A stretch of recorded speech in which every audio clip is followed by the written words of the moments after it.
great first day. Today is an amazing day, another with Tayarra Hub, and today we are hosting DeFi Skeptics team. I'm watching closely since 200 members in their Telegram, and I must say that they've grown pretty well. And I've seen already a few of the development NFTs and how the sales went. And it is pretty exciting to host them today for an AMA. So guys, I will leave you the word to present yourself and really introduce your roles in the project. Yeah, hi, thanks for having us. This is Chris from DeFi Skeptic. I'm the founder of DeFi Skeptic. On the AMA, we also have Jake, who is our community manager. And then on the team, there is Kieran, who is our one of our backend developers. He handles a lot of the dApp creation, web development, things of that nature. And then there's Joe, who is our UX UI designer, who is assisting with some of the design for our version 2 website. And that is our core team. What you see streaming is our current website, but we have a version 2 that's coming out. It'll be built with React, a lot more intuitive and user-friendly. We just wanted to get a basic website out so we could start sharing information and getting the project towards launch. So that's a little bit about the team. If you want full bios, or if you're interested in knowing a little more, you can click on About and go to DS Team, and there you can get some bios regarding us. Just myself, since I'm the one speaking right now. My background consists of being in crypto since 2015, as well as being in BSC since it pretty much started a couple of years ago. And my real life day-to-day is in project management and risk management, so it kind of fits good with being in a DeFi project. And that's the team. Good, thank you for the introduction. I mean, let's maybe ask on how did you get the original idea on why you should start the Skeptic token, and like when did it arrive? Yeah, so we started the idea for DeFi Skeptic back in January, which initially started off as just a vetting platform where projects could come and apply to get vetted, and it would go through an extensive review process regarding the whole project, not just the contract. So you can click on project vetting and go to get vetted, and that's how you would apply. Or if you are interested in learning more about the vetting process, you can click vetting process and it'll walk you through how that works. So we look at quite a bit of information, 6 key components: the smart contract, project details, wallets, project team, pairs and liquidity, and launch details. And during that whole time, it's about anywhere from 5 to 7 hours worth of work to put a project through the full vetting process. And how that works is they apply, we do an initial review. If we want to conduct an interview with them, we'll schedule it, and then we'll do an interview with them, which typically lasts anywhere from half hour to hour and a half. But on the front side and back side of that, there's analysis and due diligence that we're doing as a team. And then once all that's done, we make a final decision to pass them or not. And if they're passed, they get the vetted badge, they'll get put into our database. We go from there. And that's basically how we started. But as time went on, we wanted to do a lot more stuff. So we started looking at what additional services we could offer, what products we could offer. And that's how we got into the developer and user services. So currently right now, we also do contract audits, creations, KYC. We provide arbitrage as a service to direct profits back into the project. We do vetted AMA tours. We're adding content creators to this as well, and YouTube providers. So a lot of stuff happening in the background. If you're interested in all of our products and services, you can check it out in the white paper, and it will show you what we have currently live, what we have in development, and what our future plans are. So back to you. Great. Guys, like this is your first time kind of being in a crypto space, or are you around for some time? And if yes, like what's the experience so far? No, so I mean, I've been in crypto for 7 years now. All the team members have been in crypto for a few years. As far as projects go, we've um, never been in a project together before. This is our first project together as a team.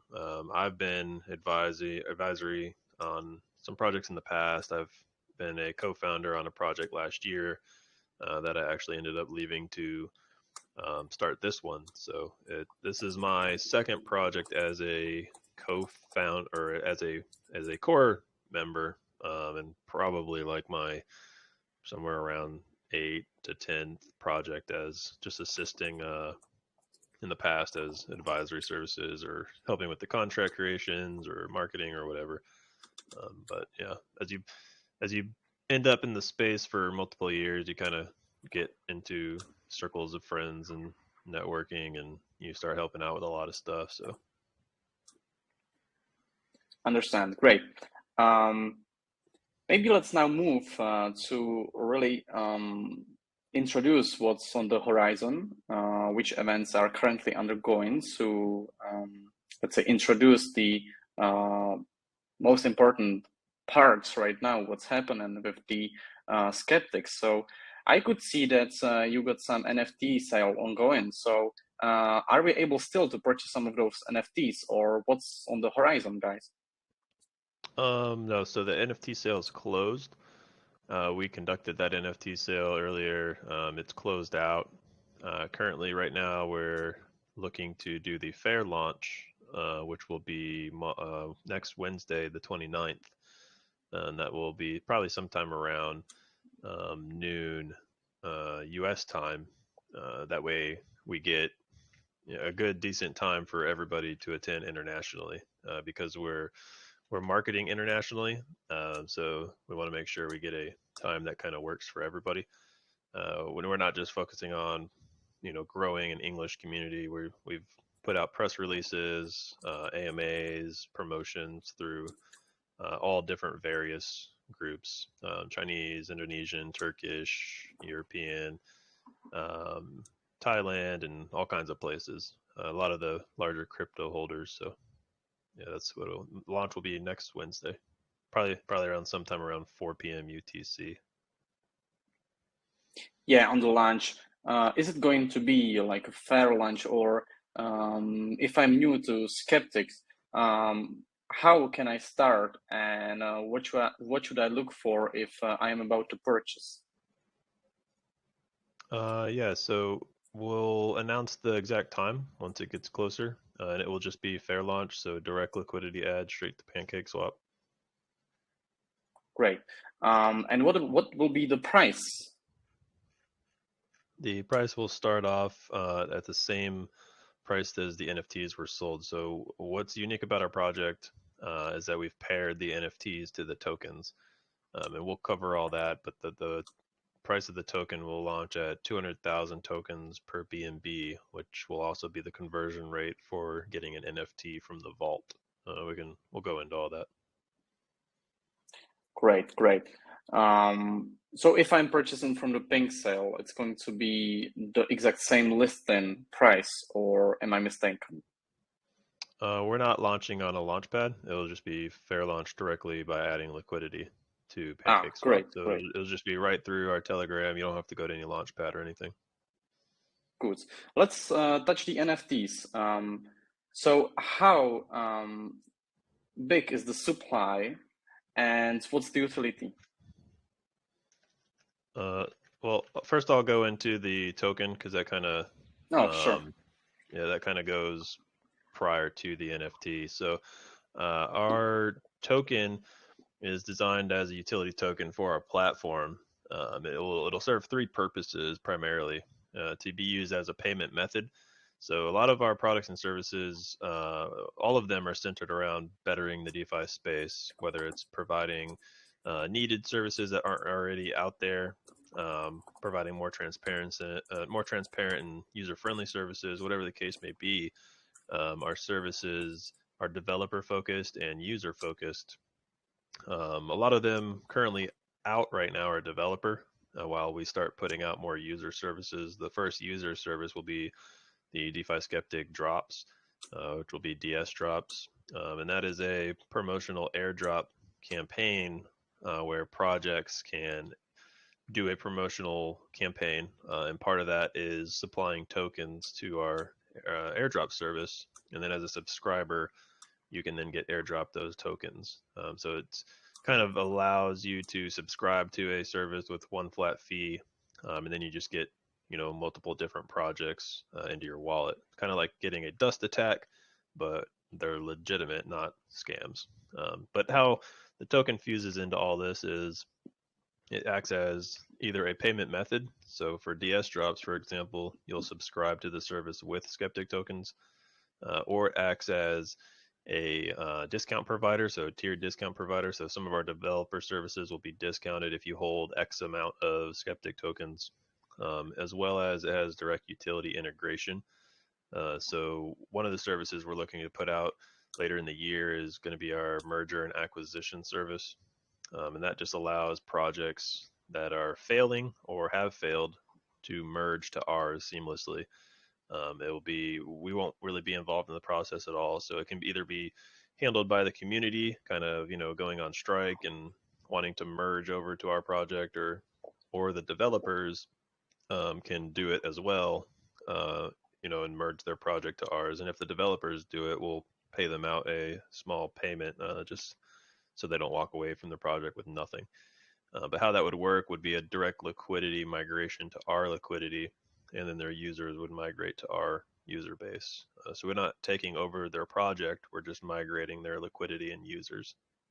And that's a direct utility integration with our token. So it depends on the service, will depend on how the token is used.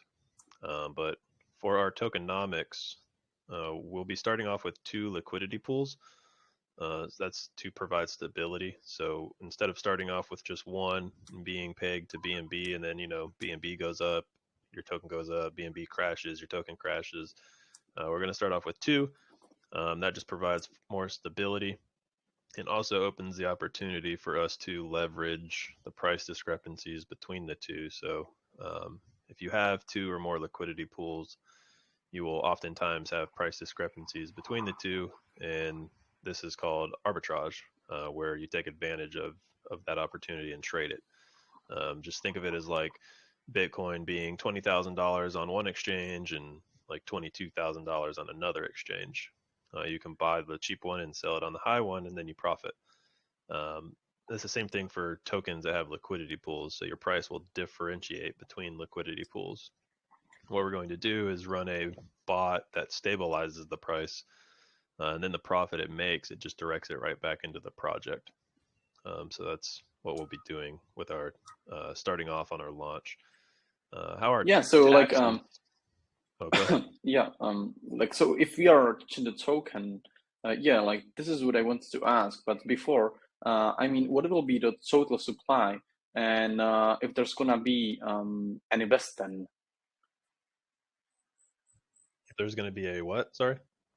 Vesting periods in order to lock the tokens. For example, if there's on the pie chart supply, for example, 20% for the team or marketing, so there are vesting periods in order to drop them with some cliffs, for example, on the first month, second month. Oh, no, we don't have any vesting.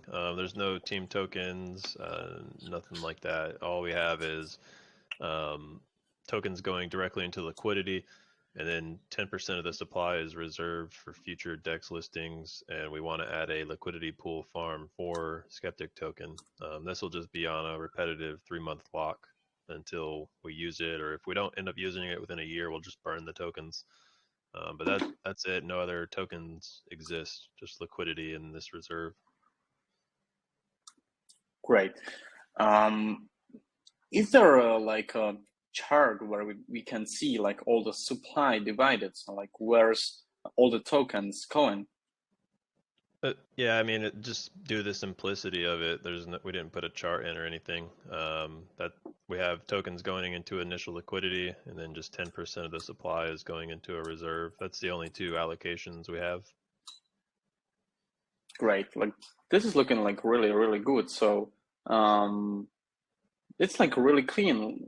I think we haven't seen such a supply pie chart like I think since the start. So this is like really going good. And uh, alongside that, we talked about the utilities, we talked about the supply chart.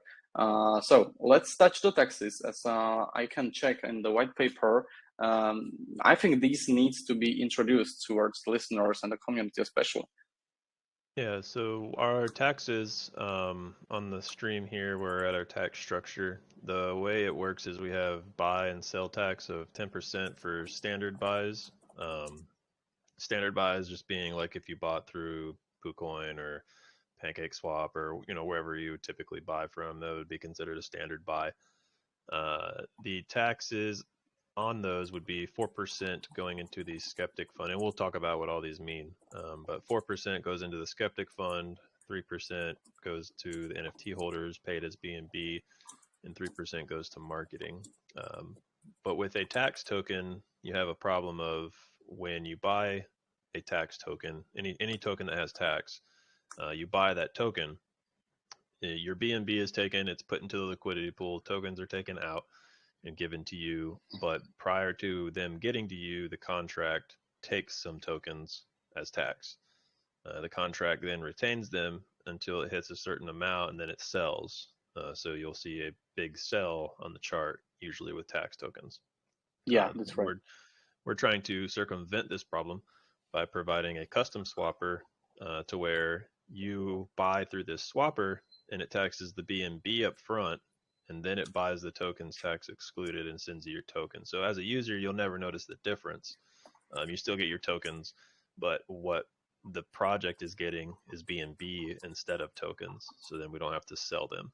And to incentivize using this, we're providing a 2% tax discount. So it'll be 8% buy instead of 10. It just allows you to get a tax discount if you use this method, and it's better for the token itself. But how our taxes work is taxes taken. Part of that tax goes to the NFT holders. Part of it goes into the skeptic fund, and part of it goes into marketing for the token. We don't take any funds from the token for the team or development. We use platform revenue for that. So any money that's put into the token stays within the token's ecosystem, which is something that not a lot of projects do. A lot of projects feed, uh, you know, revenue to the team or development or whatever from the token. We're not doing that. Any money that comes into the token stays in the token. But the skeptic fund is the interesting part here. So a lot of times with tokens that provide rewards or services or anything like that, it's very volume dependent. We've come up with a way to make it not volume dependent. So as a way to do that, so we can continue paying out NFT rewards and we can continue conducting marketing, we've come up with a skeptic fund, which allows us to continue doing those things without relying 100% on tax. So the skeptic fund is a separate external fund. It takes the funds it receives and it invests them externally into low to medium risk things such as liquidity pool farms, staking farms, appreciating assets, stuff like that. Once a month, it takes that interest and it pays 40% of it to the NFT holders. 40% of it is recompounded and reinvested just so it continues to grow, and 20% is directed to marketing. And so going back to the tax structure, that way the NFT rewards continue to get paid out and marketing continues to happen whether there's token volume or not. Yeah, And so it acts this like a fund continues treasury, to right? grow. Yeah, and this fund continues to grow Mm-hmm. because it has compounding interest. So, and Yeah, that so skeptic fund is fed by multiple ways. It's fed by the token tax, it's fed by the interest recompounding, and it's also fed by the arbitrage bot. So the arbitrage bot will stabilize our liquidity pools, and the profit that it makes, 50% is given to the NFT holders, 25% is put back into liquidity, and 25% is put into the skeptic fund. So as an NFT holder, you're getting rewards from token volume the interest from the Skeptic Fund and profit from the bot stabilizing the liquidity pools. And the Skeptic Fund is always growing because it's not tax volume reliant. So it's getting growth from multiple different avenues. So over time, the NFT rewards should increase because the fund is always growing, which means that the NFT value would increase. And what we've done with the NFTs is something pretty unique. We've paired them to tokens. So you'll be able to interact with the Skeptic Vault and swap your tokens for NFTs, or you can take your NFTs and swap them to tokens. And how that would work would be 200,000 tokens per NFT. So there's the Skeptic Vault, which allows you to do this. You'll send tokens to it, and it will burn them from supply and give you an NFT from the vault. The NFTs are reward NFTs. The tokens are utility tokens, or you could speculate on the price if you wanted to. But the way the vault works is you send tokens in, you get an NFT.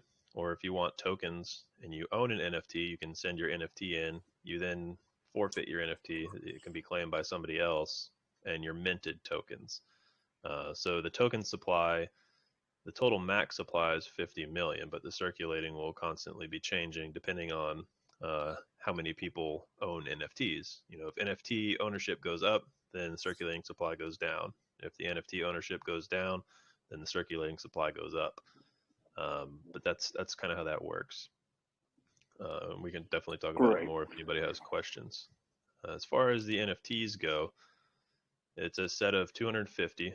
We sold 120 in our initial sale, and 130 of them will be put into the vault. And then as far as rewards go, like I was saying before, as an NFT holder, it doesn't matter if you hold the rare ones or the common ones.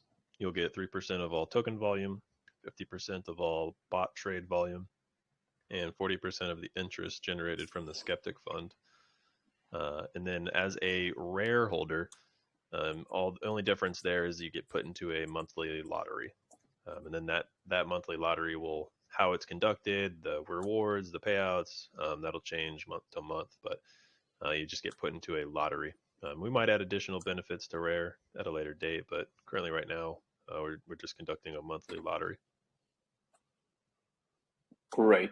What's caught my attention, I'm making actually notes because this is not something usual. That there is something like so well, let's say, thought of. So let's start with the bots, and let's introduce like how it exactly operates for the Skeptic token. For the trade bot? Yes. Yeah, so with the trade bot, it works as you have 2 liquidity pools or more. And what it does is if a price discrepancy exists on one of them, let's say that in one liquidity pool, the price is $1, and the other liquidity pool, the price is $1.20. That creates an arbitrage opportunity for a random arbitrage trader. So they can buy the cheap one or they can buy on the cheap one and sell it on the high one. There's nothing wrong with that. It's perfectly legal. But what they're doing is they're taking profit from your project that is not necessarily, growth. They're capitalizing on a price discrepancy. So as a project, you don't want that to happen. You want to make sure your prices are stable.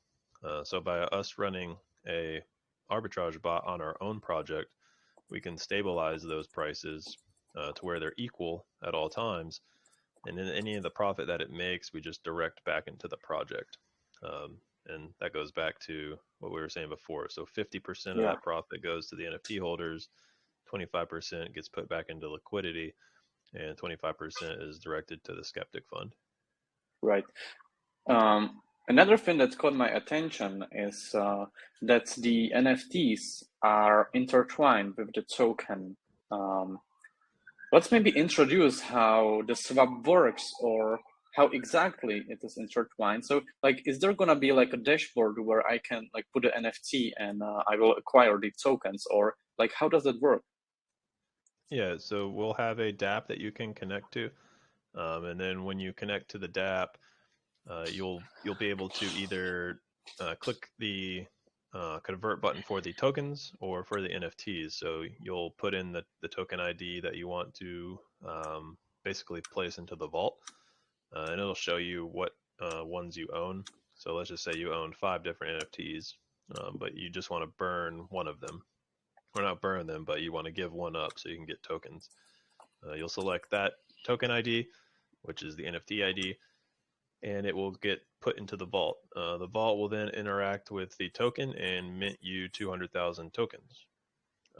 Vice versa, if you want an NFT, you can do the same procedure. It would just be with tokens. So you'll put your tokens in the vault, they will get burned, and then you will get an NFT from the vault. Good. So, like, this is the reason why you are keeping the 140 NFTs in the vault. So you have this some sort of portion available in order to have this function operating, right? Yes, essentially. We need to have tokens in the vault, or not tokens, but we need to have NFTs in the vault. That way there's some that are claimable. The way that this works and why we did it is because if we just did separate token and separate NFT, it would still provide the same benefits, but they're not intertwined. And if you have an NFT that just pays rewards, there's not really any reason that a token holder would ever kind of do anything, or maybe they don't even want one. Or as an NFT holder, then you're just claiming rewards. There might never be a reason why you would ever interact with the token. So by pairing them, we make it sort of competitive between the two. So if the NFT rewards are going up and they're starting to get really good, people want more NFTs, they'll have to buy tokens and burn them in order to get an NFT from the vault. When that happens, the existing NFTs will go up in value relative to how much 200,000 tokens cost because the price of the token goes up.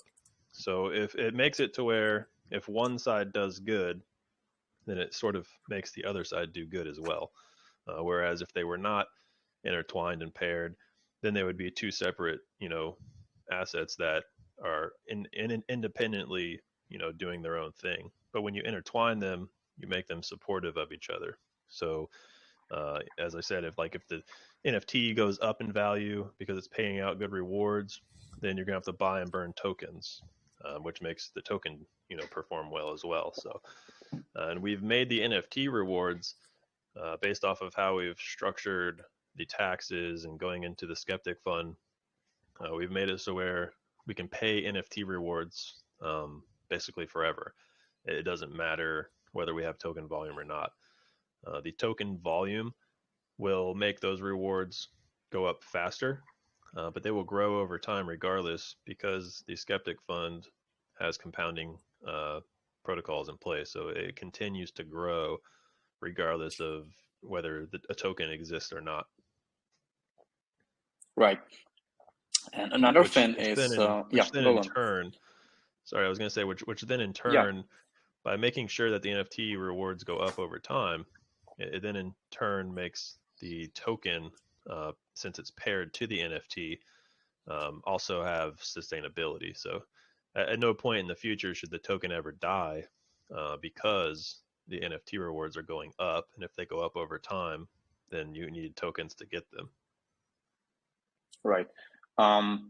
I mean, I wanted to touch the rewards and how they are paid. So, is there like a liquify function, or those rewards gonna be in the Skeptic token?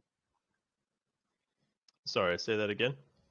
That's like those rewards are going to be in the Skeptic token, or is there like a liquify function, to get like BNB, BUSD, or how the rewards gonna be dropped towards the either NFT holders or such? Yeah, the rewards to the NFT holders, they'll be paid in BNB. Good. Like, So yeah, no this token is rewards. yeah, like this is why I'm asking, like, almost all the reward tokens, or if there is such aspect like those, those projects are using simply the token of their own, the native token. Therefore, like people are always complaining about the dumping, especially. So the liquify function is actually really, really good to implement, and I'm in love with that, guys. Let's try to push and touch the products and services you guys are offering. And I can see that you are offering a lot. So at first, let's talk about these that you have developed and that are live. So let's start with the project button. Could you describe the process, and if I'm a project owner, how can I get the project vetted? Yeah, so if you're a project owner, you can just go right directly to the website, and then depending on the service you want, let's say you want a contract creation, you want to make a token or an NFT or whatever the case may be. This will be by quote. So most of our, well, not most, but our audits and our contract creation services, they're by quote. So it really just depends on the work you want done and how big the job is. So that'll be by quote.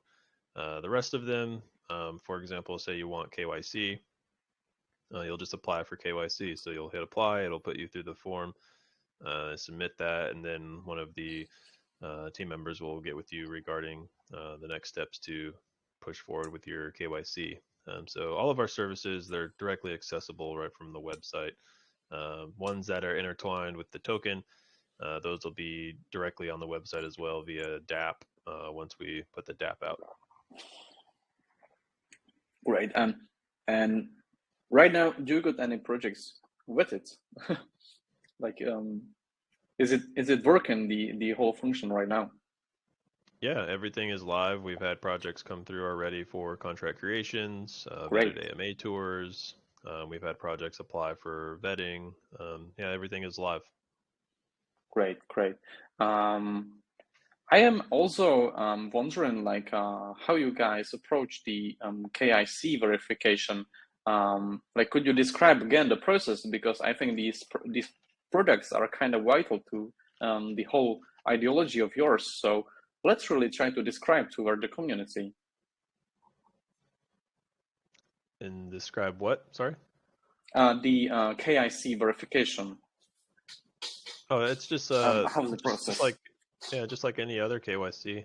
You'll just apply, fill out the form, hit submit, and one of our team members will get in touch with you on what the steps to do next. The actual process is a 10-step verification process, so it'll collect your personal documentation, pretty standard for any KYC service, and it's one of the industry's leading ones, the provider that we go through for verification of the individual. So yeah, when you apply to that specific service, information that's gathered, it's not made publicly available. It's just retained. But in the event that an individual is conducted in malicious acts or scams their investors or something of that nature, then the KYC information will be made available. It'll be reported to agencies such as the FBI and crime, financial cybercrime related agencies in that user's country, and they'll go from there. Great, great. I can see that there is something that caught my eye also in the development, and that is the DeFi Skeptic drops. So is it similar, like for example, the CoinMarketCap airdrop, if you know that? So you simply apply with the project, and I guess you need to go through the whole vetting process beforehand. You will allow to have the drop on your platform. How does the drops works? And like again, if I were about to use that, how can I get this? Yeah, the service is not live yet. It requires our token to be live, because our token is used as a payment method for it. But once it's live, it'll just be a DApp on our site. And as a user, you'll subscribe to it. There'll be 3 tiers, and depending on how much of the drops you want, you'll provide. You'll subscribe to one of the 3 tiers. So tier 1 meaning you get the least amount, and tier 3 meaning you get the most amount. And then how projects would interact with that is they'll contact us directly if they want to use that service. Right. Like this is looking very, very good, guys. I can see that in the future plans, you got also the token LP locker, DS merge, custodial key services, etc. And maybe let's touch a bit of the press releases, because I can't really clearly imagine on what exactly it's going to do for either the community or the project owners. Yeah, so with our marketing, we wanted to make sure we reached out globally, not just spend a bunch of marketing on, English channels because we're an English project. So what we've done with our marketing is conducted a lot of different avenues of approach. We wanted to make sure that we reached as big of an audience as possible, so external to just Telegram. So what we did was we got press releases made, which should be getting the draft completed today, and then they'll be distributed to all major news outlets like Bazinga, MarketWatch, Bloomberg, NASDAQ, all of those top financial ones, Yahoo, as well as hundreds of other news sites. We also did Thailand and China for press releases, and Vietnam as well. Basically, they'll be distributed to major news outlets in North America, Europe, and Asia, so we can get good reach there. We've also done AMA reservations with various different groups, trying to focus on international exposure. So we've got some Turkish ones coming up, Indonesian ones, Chinese ones, where we'll have translators for those. That way we can speak to different communities instead of just typically what an English project would do would just be to speak to English communities.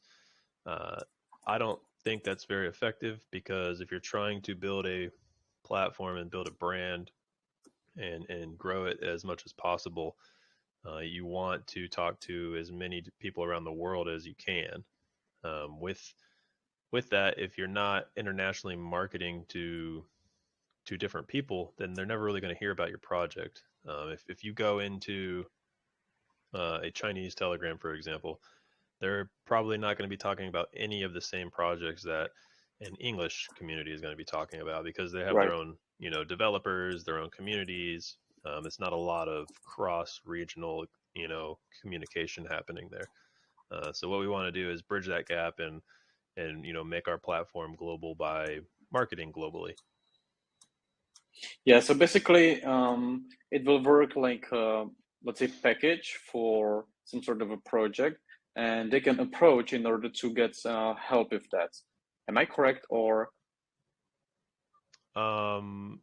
No, that's just specific to our marketing. So we're yeah, marketing internationally. All of our developer services, they're for anybody to use, and our website's fully translated. You just go down the bottom, and you can select the language of your choice. So we provide services to anybody worldwide. It doesn't matter what language you speak. right. Thank you for the explanation, since it's really something we cannot see every day, and I think it is very important to address that towards the community. So now let's maybe touch on the roadmap and what is accomplished yet so far, and what can we expect to be accomplished in the pipeline and in the near future. Yeah, so we're not doing a roadmap per se. A lot of times projects do a roadmap and they just list a bunch of garbage on there, like, apply for a coin market cap and, Right. get 10,000 community members or something like that. It's Right. usually nothing that matters. Instead of just doing a roadmap with dates that, making date promises that, maybe they happen earlier, maybe they happen later. If they happen earlier, everybody loves it. If it happens later, everybody gets mad. So we're not putting any dates, no roadmap, nothing like that. This is our products and services. We're a product and service provider. This is what we have complete. This is what we have in development, and this is what we have in our future plans. and that's all we're providing. So Good, good. pretty cut and So dry, pretty simple, yeah, and I mean, some will appreciate it, some might not like it. um, like this is not simple at all. Like you can see the whole docs of yours, and I think this is much more better, and especially for the investors that are actually caring about the developments, what's ongoing with the product revenue model. That's much more important than having a roadmap just blindly put on your website, right? And saying that I will achieve, like you are saying, 10,000 members or 100, like whatever, like this is useless. But if you are trying to sell the actual product and explain, this is actually much more better. Which is not common nowadays, and it's like very lovely to see. So once again, I think it is important to really pinpoint the events that are on the horizon. So guys, once again, please repeat the information about the fair launch of yours, so we all know the dates and what we should prepare for. Yeah, so the fair launch will happen on June 29th, which is Wednesday. And that will happen likely, we'll put an exact time out closer to it once we establish an exact time. But since we're marketing internationally, we want to make sure we get a time that kind of works for the majority of people. We don't want to launch, our project when we're marketing to Chinese communities and then launch our project at like 4 a.m. their time. That just wouldn't make sense. So we're going to plan for probably sometime around uh, 3 to 5 UTC PM. That way, it'll kind of provide a window of opportunity for most people. Uh, yeah, and that'll be Wednesday, June 29th. Great, great. Uh, Maybe let's now touch the backers. Let's touch the partnerships.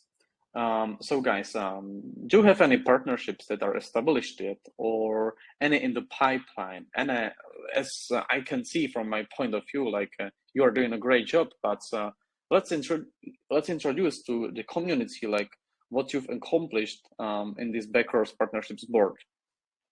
Yeah, so we have partnered with quite a few already. We've partnered with two launch pads, so Apollo Ventures, which is a BSC launchpad, and Son of Doge, which is a multi-chain launchpad. We've partnered with them to provide our services directly through their launchpad, so project vetting and auditing and some of our other developer services, where projects can utilize that directly through their launchpad. Apollo Ventures, for example, they've added a vetted badge.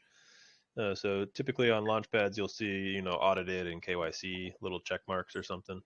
But now they've took it a step further and added vetted, so you can filter out launches that are just vetted, and that vetting will be conducted by DeFi Skeptic. And then Son of Doge will be doing a similar thing. We've partnered with Dapt, which is a blockchain development company. So we leverage some of their services with what we provide, and we partnered with Seek, who is a security and education centered project and platform. We partner with them to utilize their KYC services. So we've made some pretty decent partnerships. We've also conducted an AMA, vetted AMA group, where we look for AMA groups that have genuine communities, where the AMAs are not bot loaded, where the AMA providers are legitimate. And we work with those groups to provide projects a vetted AMA tour. So how that would work was you will be able to purchase for one flat rate, which would be discounted. You can purchase the full tour, and know that you're getting legitimate AMA groups, no bots, no scams, nothing like that, for a flat discounted rate.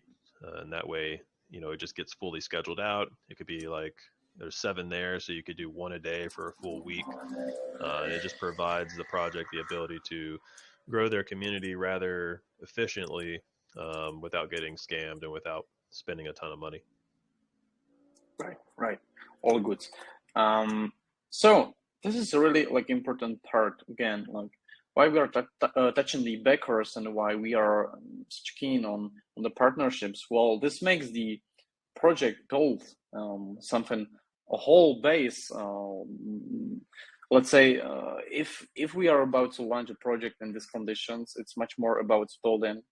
It's much more about getting those connections.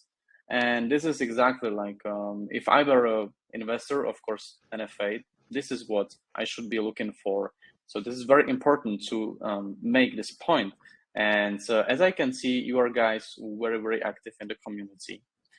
Since I'm in your Telegram watching the progress, let's maybe touch on how are you handling the top-down processes and how are you trying to get along with the community?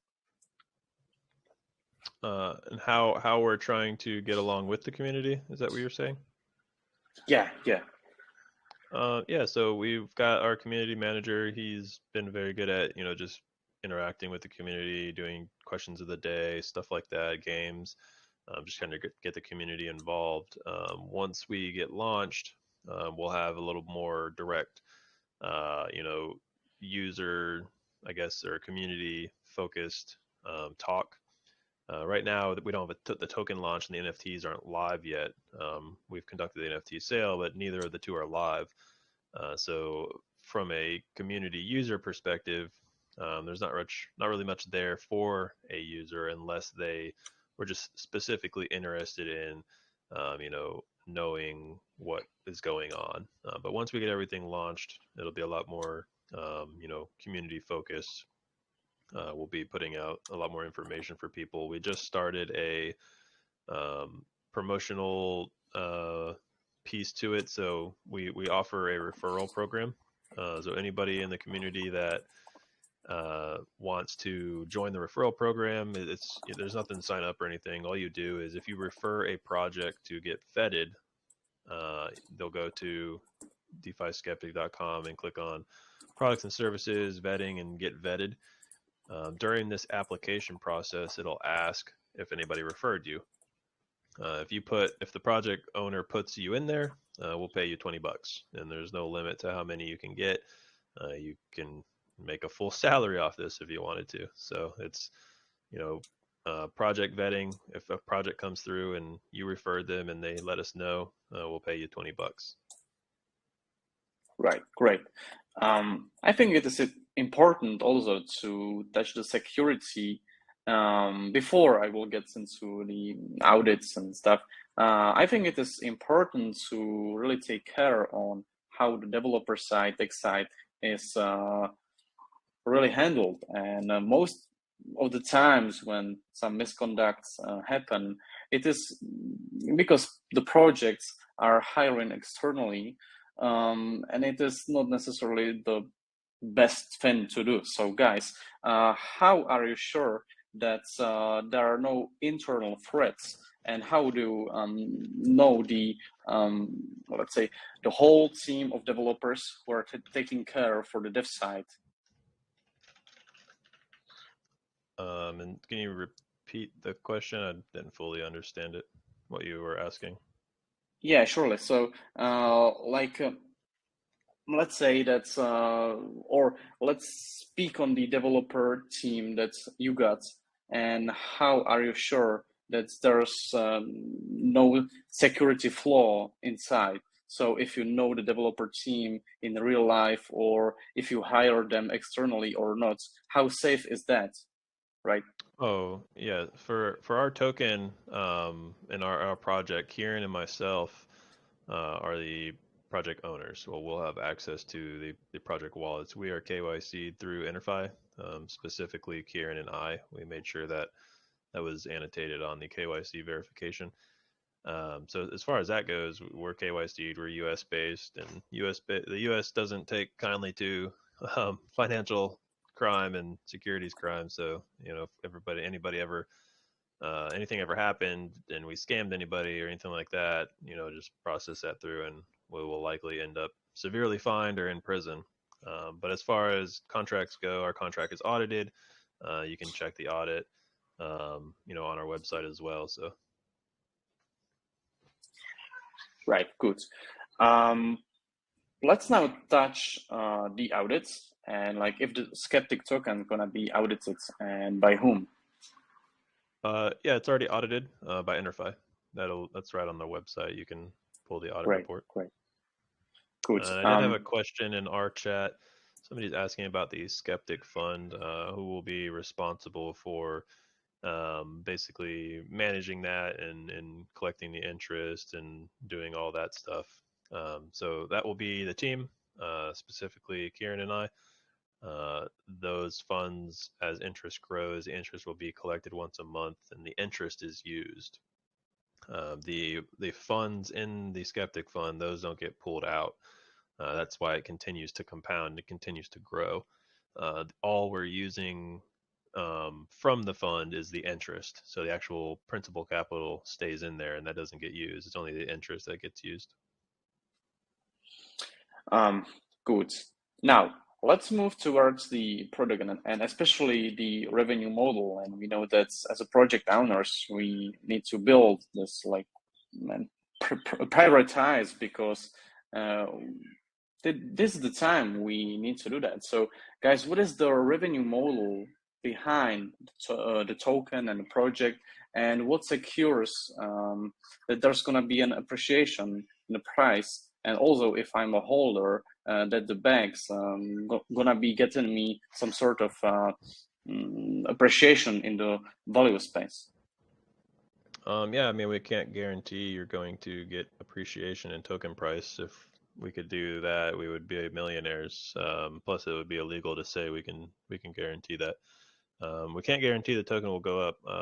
What we can guarantee is that the platform will continue to get developed and our services will continue to grow and our partnerships will continue to grow.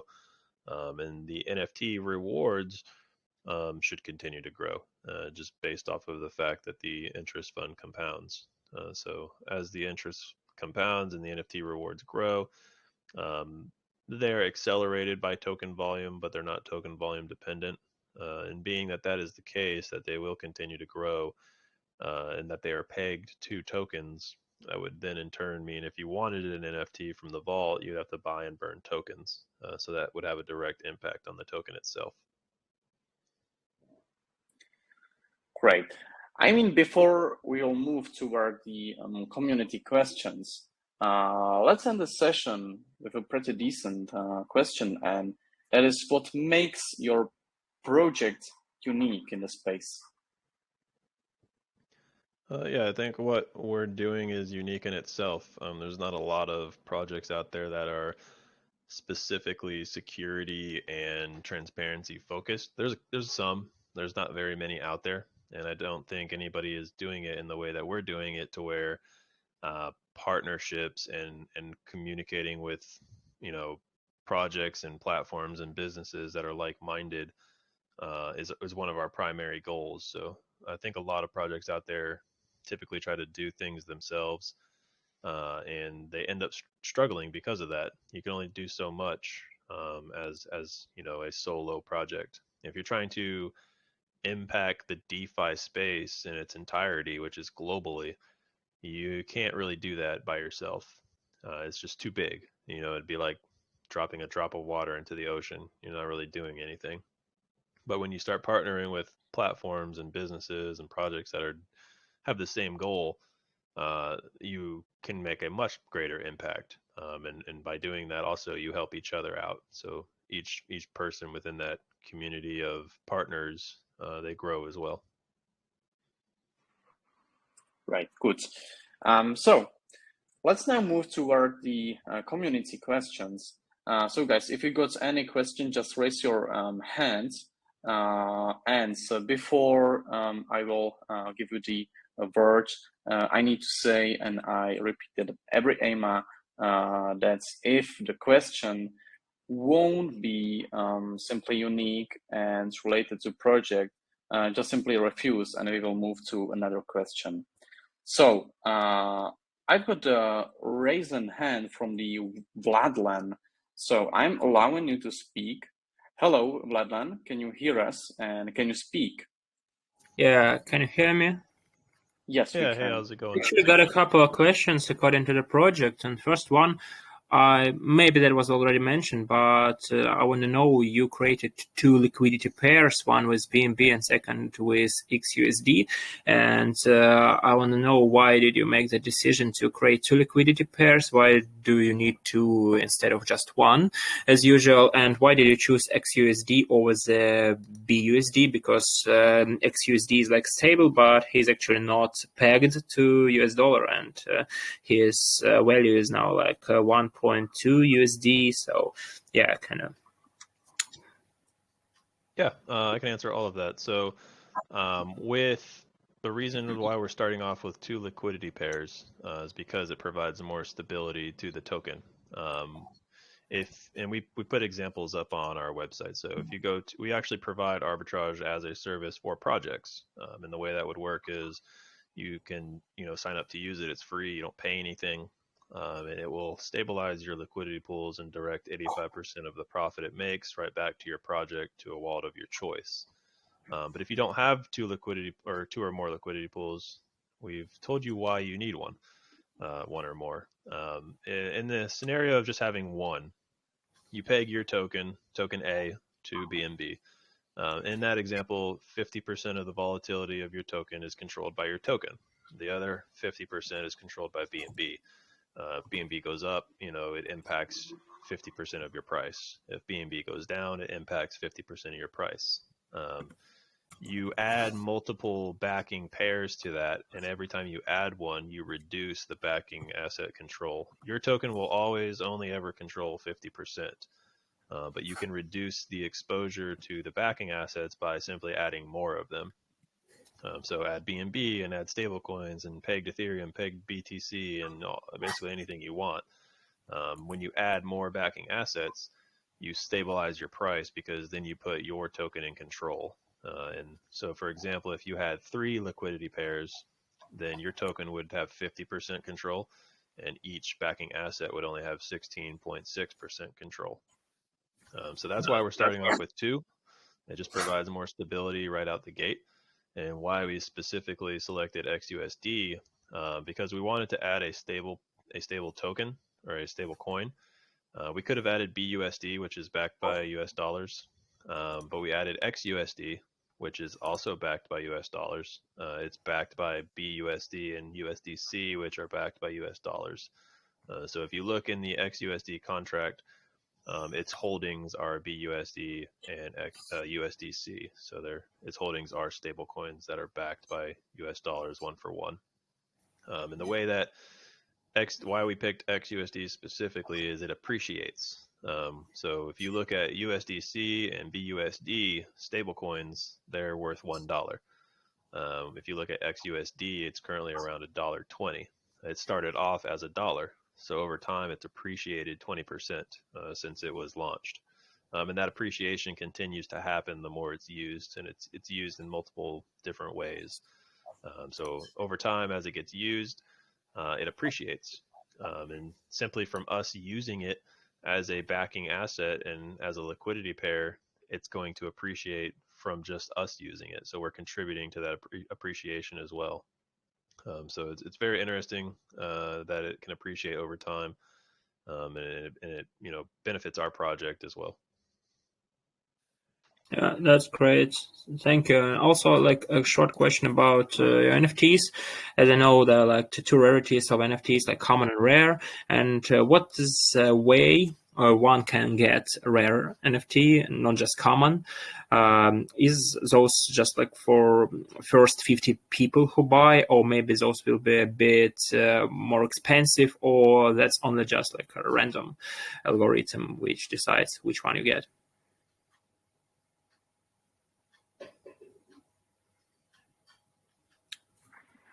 Yeah, hello? I could hear. I'm not sure Sorry, if. can you hear me? Yeah. Just repeat, please. Yeah, with the initial NFT sale, we sold 120. Part of that initial sale was 30 of the rare ones and 90 of the common ones. So those have already been sold. That leaves 130 NFTs not sold, which will be in the vault. And out of that 130, there will be 20 rare and 110 common. So after we fair launch the token, you'll be able to take tokens and send them to the vault, which will burn them, and then you'll get an NFT. You can't pick whether or not you get a rare or a common one. It's just randomized, and it was randomized for the initial buyers as well. Okay. Okay. Thank you. Only 2 questions, I guess. Great. Thank you for asking. It's all good. Like those were great questions. Right now, I will read one of the questions that's written from Jim Gollum's Trooper, and he's asking, how will the merge relieve the burden on the failed or failing projects team? Yeah, so the way DS Merge works is there's 3 kinds of projects. There's, good projects that are doing well. I'm sure everybody knows of a few. There's ones that are just blatant scams, rug pulls, honeypots, all that stuff. I'm sure you know of a few. And then there's projects that are just they're just doing bad. They failed. It doesn't necessarily mean they're scams. It could have just been a bad idea, or the team fell apart, or whatever the case may be. The project has just failed. As a developer, you don't really have many options. You can run away with the money, but that's illegal, and you'll get fined and processed and all that stuff. If people want to take action. Your other option is to just take what is in liquidity and refund it to all the holders, which will be at a large loss for them. And they end up walking away with nothing. The developers end up walking away with nothing. It's kind of just a waste of time for everybody. So we're providing a third option, and that is we ingest their liquidity. So their liquidity now becomes funding for our liquidity pool. We ingest their users, so their users transition from a failed project to our project, and we pay out the developers a small payout, just for their time, so they're not giving up their project and leaving with nothing. And that's basically how that process works. So it benefits everybody involved. The developers benefit because they get to be relieved of that burden and they get a small payout. Those community members benefit because they're coming over to something more longevity focused and not failed. And then our side benefits as well because of all the growth. It's great for answering that.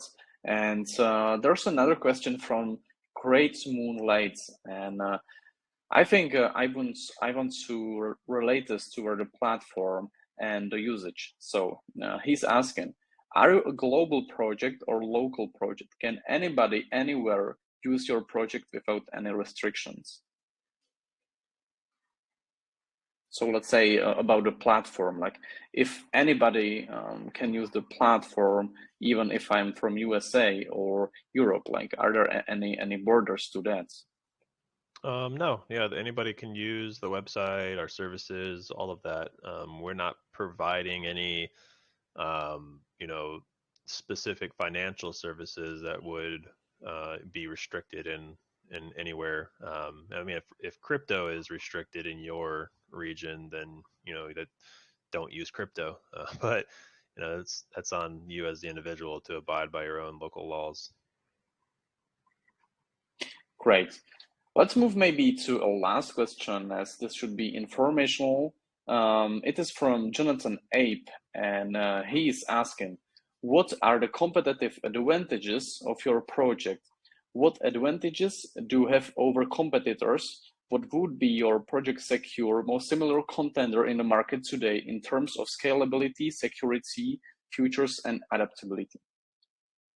There's a lot to unpack in that question. Yeah, So, let's say just about the advantages. So really to sum it up and the whole AMA and like again, like what are the best advantages of the DeFi Skeptic project?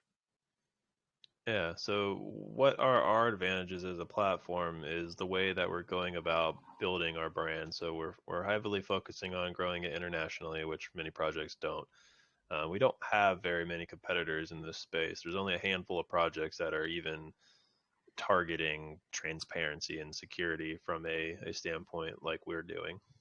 And out of all of those, I don't believe any of them are doing it in a way that we're doing it, where they're they're service oriented, they're, developer oriented. A lot of them are just kind of like, verifying projects, and that's the end of it. But what we're trying to do is do verification of projects, but also assist in the start to finish. So we want to make vetted services legitimate, not scam services that contain development of contracts, marketing of projects, content creation. So as a developer, you can come to DeFi Skeptic and get everything you need to make your project at one spot. If you're a developer developer, the word developer is thrown around a lot. Let's just say you're a project guy and you have a cool idea and you want to turn it into a DeFi project. You could come to DeFi Skeptic and get everything you need. That development, content creation, promotion, everything. And that's what we're trying to establish ourselves as, a single stop shop for developers.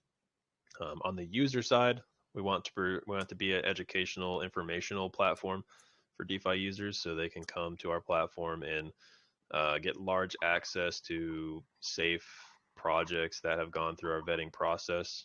We can't guarantee that they'll be 100%, rug free or anything like that. And, nobody can guarantee you that.